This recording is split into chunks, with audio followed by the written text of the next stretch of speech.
I was strolling along the road when a pair of girls I'd never seen before shouted my name and said, "Have you ever made a split-second decision that completely changes your life?" I did, and it all started when two terrified strangers asked me to pretend to be the father of a baby that wasn't mine, to protect a woman I barely knew from her psychotic ex. And that was just the beginning. I was just walking down the street, minding my own business, when two girls I'd never seen before ran up to me, calling my name. "Ryan," one of them said, out of breath. "This is going to sound insane, but our best friend's baby shower is happening right now. Can you please pretend to be her boyfriend and the father?" I just stared at them. It had to be a prank. But the look on their faces, it was pure desperation. "Her ex is unhinged," the other one explained, her voice trembling. "He tried to burn their house down with her inside. He's coming at 3 p.m. to reclaim what's his, and we need someone who can scare him off. I'm 6 feet 4 inches and I guess I look like I eat nails for breakfast, so I understood why they picked me. But this was crazy. How do you even know my name?" I asked. One of them pointed at the tag on my gym bag. "Please," she begged. "It's 2:15. He's coming in 45 minutes. Against every single rational thought in my head, I followed them. We walked into a house covered in pink balloons and "It's a girl" banners. The living room was packed with women who all turned to stare at me as I walked in. And then I saw her. Becky. From my comparative lit class sophomore year. The girl I'd spent an entire semester trying to work up the courage to talk to. Now, she was 8 months pregnant, her face etched with exhaustion. It felt like the cruelest joke the universe had ever played. "Everyone, this is Ryan," one of the friends announced loudly. "The father." Becky's eyes went wide, and I saw the flicker of recognition. But she played along, her voice weak. "Hey, babe." Her friend pulled me aside. "Richard's been sending videos all morning. He's completely unhinged. Just stand there. Look protective. That's all we need." So, I stood by Becky's chair while she opened presents. The party tried to feel normal, but the tension was so thick you could taste it. Her phone buzzed. She showed me the screen. A video from Richard. "On my way to get what's mine. Hope you didn't think you could replace me." "This is the 6th one today," Becky whispered, her hands shaking. I heard snippets of conversation around the room. An older woman, maybe an aunt, whispered, "Remember when Richard threw that bottle at her head at Christmas?" Becky's mom came over to me, her eyes pleading.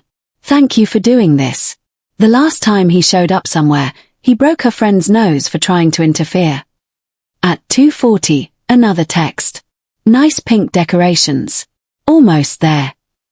He was close. He was circling. The room got quieter.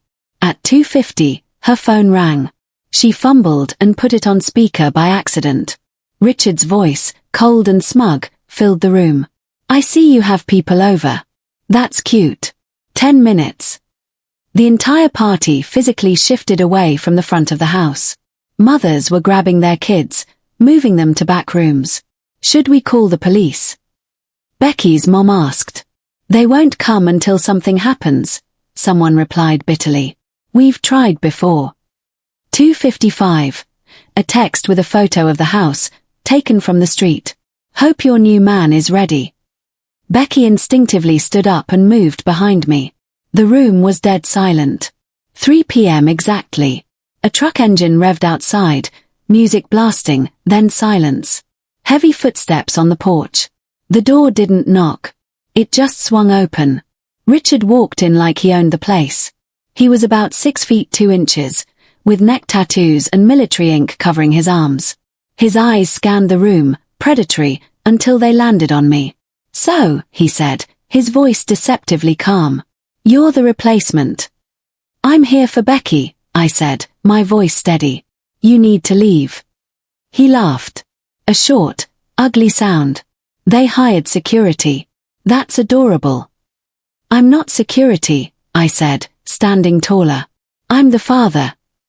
His entire demeanor changed in a heartbeat. The amusement vanished, replaced by something deadly. "The F did you just say?" Becky stepped out slightly from behind me. "You heard him, Richard." That's my kid, Becky. We were together 4 years. No, Richard, she said, her voice shaking but firm. We broke up 10 months ago. You do the math. He took a step forward, and I moved to block him. This is a family event, I said. You're not family. Family. He sneered, looking around the room. These people watched us for years. Tell him whose baby that is. Becky's mom's voice was like steel. He is someone who is not welcome in my home. Richard's face went crimson. You old. I stepped directly in his path, closing the distance between us. Watch your mouth. He looked up at me, really seeing the size difference for the first time.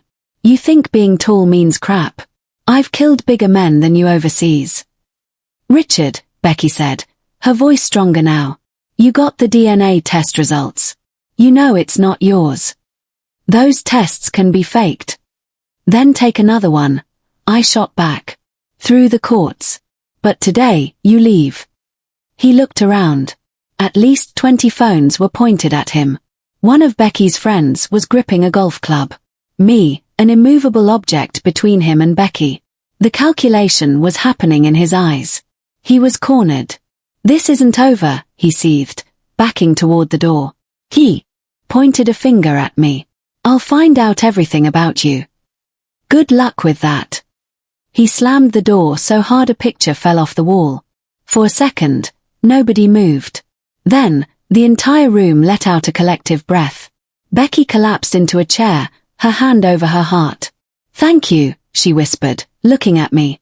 You don't know what you just did. Her mom was crying with relief. He actually left. He never just leaves.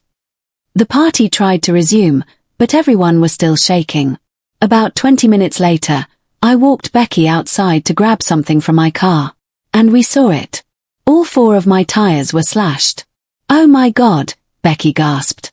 Just then, her phone buzzed. A text from Richard. It was a photo of my license plate. And a message. Ryan. Berkeley graduate. 3712, Pine Avenue, apartment 6C. See you soon, hero. My blood ran cold. He had my address. He knew where I lived. The next few weeks were a living nightmare. He didn't just know where I lived. He knew my coffee shop, my parents' address, my sister's job. He started a campaign of terror, not just against Becky, but against me and everyone who was at that baby shower. He showed up at my work, making a scene until I was forced to take a leave of absence. He threw bricks through Becky's friends' windows in the middle of the night. The police were useless. It's circumstantial, they'd say. We need hard proof. We were drowning, and the system was just watching. The breaking point came in a cheap hotel room we were hiding in. It was 3 a.m. The lock on the adjoining door clicked. The door swung open, and Richard stepped through. In his hand was the same knife that had been used to cut the baby shower cake. Becky screamed. I didn't think. I just reacted. I tackled him, and we went down hard.